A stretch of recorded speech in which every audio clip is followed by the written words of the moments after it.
আসসালামু আলাইকুম। সংবাদে আপনাদের সবাইকে স্বাগত জানাচ্ছি। আমি ফিরোজ তোহা। শুরুতেই আরবে কেবলস সংবাদ শিরোনাম। বাংলাদেশের সর্বশেষ গুরুত্বপূর্ণ আপডেট সংবাদে আপনাকে স্বাগত। শুরুতেই সংবাদ শিরোনাম, পরে বিস্তারিত। প্রথমেই জানাবো, চট্টগ্রামে বন্যার্তদের মধ্যে খাবার বিতরণ করছে জামাত ইসলাম। সাম্প্রতিক সময় ক্ষতিগ্রস্ত মানুষের সহযোগিতায় 1000 মানুষের জন্য রান্না করা খাবার প্রস্তুত করেছে বাংলাদেশ জামাত ইসলাম চট্টগ্রাম মহানগরী 4 নম্বর চান্দগাঁও ওয়ার্ড। আজ এই কার্যক্রমে অংশ নেয় দলটির চট্টগ্রাম মহানগরের সাংগঠনিক সম্পাদক এবং চট্টগ্রাম সিটি কর্পোরেশনের নির্বাচনে মেয়র পদপ্রার্থী অধ্যক্ষ শামসুজ্জামান হেলালি। এরপর জানাবো, রাঙামাটিতে 98 স্থানে পাহাড় ধস, রাঙামাটিতে খাগড়াছড়ি যোগাযোগ বিচ্ছিন্ন। টানা কয়েকদিন ধরে ভারী বর্ষণ এবং পাহাড়ি ঢলে রাঙামাটি পার্বত্য জেলায় ভয়াবহ দুর্যোগ পরিস্থিতির সৃষ্টি হয়েছে। জেলার বিভিন্ন এলাকায় পাহাড় ধসের ঘটনায় অভ্যন্তরীণ যোগাযোগ ব্যবস্থা মারাত্মকভাবে ব্যাহত হচ্ছে। আজ জেলা প্রশাসনের তথ্য অনুযায়ী এই পর্যন্ত জেলার অন্তত 98টি স্থানে পাহাড় ধসের ঘটনা ঘটেছে। এদিকে ঢাকা চট্টগ্রামে ব্যাপক জলাবদ্ধতার সংখ্যা আবহাওয়া নিয়ে সারা দেশের জন্য বড় দুঃসংবাদ। সক্রিয় মৌসুমি বায়ুর প্রভাবে আগামী 48 ঘণ্টায় দেশের 8 বিভাগে ভারী থেকে অতি ভারী বৃষ্টির সম্ভাবনা রয়েছে বলে জানিয়েছে আবহাওয়া অধিদপ্তর। এর ফলে ঢাকা চট্টগ্রাম মহানগরীর বিভিন্ন এলাকায় সাময়িক জলাবদ্ধতার সৃষ্টি হতে পারে। একই সঙ্গে চট্টগ্রাম বিভাগে পাহাড়ি অঞ্চলের কোথাও কোথাও ভূমিধসের আশঙ্কা করা হচ্ছে। এদিকে পূর্বশত্রুতার জেরে সংঘর্ষ, বিশ্ববিদ্যালয়ের শিক্ষার্থী নিহত। গাজীপুর মহানগর টঙ্গীতে পূর্ব শত্রুতার জেরে রক্তক্ষয়ী সংঘর্ষে গ্রিন ইউনিভার্সিটির এক শিক্ষার্থী নিহত হয়েছে। আজ চিকিৎসাধীন অবস্থায় তার মৃত্যু হয়েছে বলে জানিয়েছে পরিবার। এবং সর্বশেষ জানাবো, ভারতের উত্তর পূর্ব ভারতে ভারী বৃষ্টিপাতের সতর্কবার্তা প্রভাব পড়তে পারে বাংলাদেশে। ভারতের বড় অংশ জুড়ে সক্রিয় রয়েছে দক্ষিণ পশ্চিম মৌসুমি বায়ু। এর প্রভাবে আগামী 10 জুলাই দেশটির উত্তর, মধ্য ও পূর্বাঞ্চলে ভারী থেকে অতি ভারী বৃষ্টিপাতের পূর্বাভাস দিয়েছে ভারতের আবহাওয়া দপ্তর বা IMD। উত্তর পূর্ব ভারতের রাজ্যগুলোতে ওই অতিবৃষ্টির কারণে বাংলাদেশের সীমান্ত সংলগ্ন নদীগুলোতে পানি বৃদ্ধি পেয়ে বন্যার আশঙ্কার সৃষ্টি হতে পারে বলে এমন তথ্য নিশ্চিত করা হয়েছে। প্রিয় দর্শক, এতক্ষণ শুনছিলেন সংবাদ শিরোনাম, এবারে বিস্তারিত। তবে তার আগে বন্ধুরা, অনুরোধ থাকবে এই সংবাদটিতে একটি লাইক দিন। এই চ্যানেলে আপনি নতুন হয়ে থাকলে আমাদের সংবাদটি দেখতে দেখতে চ্যানেলটি সাবস্ক্রাইব করে রাখুন। কমেন্ট করে বন্ধুরা আপনার মূল্যবান মতামত জানিয়ে দিন আপনি বিশ্বের কোন দেশ থেকে বা বাংলাদেশের কোন স্থান থেকে আমাদের সংবাদটি দেখছেন এবং শুনছেন। আর বন্ধুরা, সংবাদটি আপনার সোশ্যাল মিডিয়া ফেসবুকে শেয়ার করে বন্ধুদেরও দেখার সুযোগ করে দিন। গাজা যুদ্ধে আপনি যদি নিরীহ ফিলিস্তিনিদের ভালোবেসে থাকেন বন্ধুরা, কমেন্টে ইয়েস লিখে পুরো বিশ্বকে আমাদের এই তাজা আপডেটটি দেখার সুযোগ করে দিন। এবারে বিস্তারিত। চট্টগ্রামে বন্যার্তদের মাঝে খাবার বিতরণ করছে জামাত ইসলাম।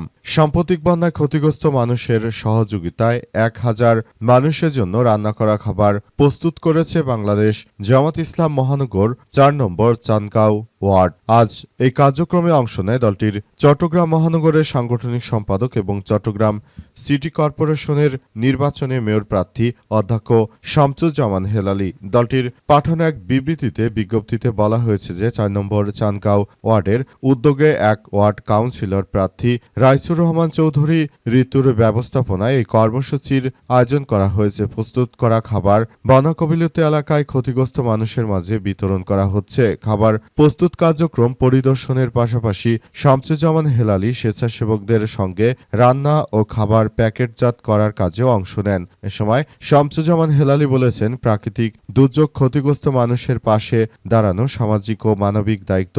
দুর্যোগের সময় কেউ যেন অনাহারে না থাকে সে লক্ষ্যেই দল এই মানবিক কার্যক্রম পরিচালনা করছে। তিনি আরো জানান, শুধু খাদ্য সহযোগিতা নয়, দুর্যোগ মানুষের প্রয়োজনীয় অনুযায়ী অন্যান্য সহযোগিতাও অব্যাহত রাখা হবে। দুর্যোগ মোকাবেলায় সরকারি উদ্যোগের পাশাপাশি সামাজিক ও রাজনৈতিক এবং স্বেচ্ছাসেবী সংগঠন এবং সমাজের বিত্তবান ব্যক্তিদের সমন্বিতভাবে এগিয়ে আসা প্রয়োজন। সম্মিলিত উদ্যোগের মাধ্যমে ক্ষতিগ্রস্ত মানুষের দুর্ভোগ অনেক অংশে কমানো সম্ভব বলে জানিয়েছে বাংলাদেশ জামাত ইসলাম। রাঙামাটিতে ৯৮ স্থানে পাহাড় ধস, রাঙামাটি খাগড়াছড়ি যোগাযোগ বিচ্ছিন্ন। টানা কয়েকদিনের ভারী বর্ষণ এবং পাহাড়ি ঢলে রাঙামাটি পার্বত্য জেলায় ভয়াবহ দুর্যোগ পরিস্থিতির সৃষ্টি হয়েছে। জেলার বিভিন্ন এলাকায় পাহাড় ধসের ঘটনায় অভ্যন্তরীণ যোগাযোগ ব্যবস্থা মারাত্মকভাবে ব্যাহত হচ্ছে। আজ জেলা প্রশাসনের তথ্য অনুযায়ী এ পর্যন্ত জেলার অন্তত ৯৮টি স্থানে পাহাড় ধসের ঘটনা ঘটেছে। পাশাপাশি ঝুঁকিপূর্ণ এলাকায় বাসিন্দাদের নিরাপদে সরিয়ে নিতে জেলার বিভিন্ন স্থানে ২০০টিরও বেশি আশ্রয় কেন্দ্র প্রস্তুত রাখা হয়েছে।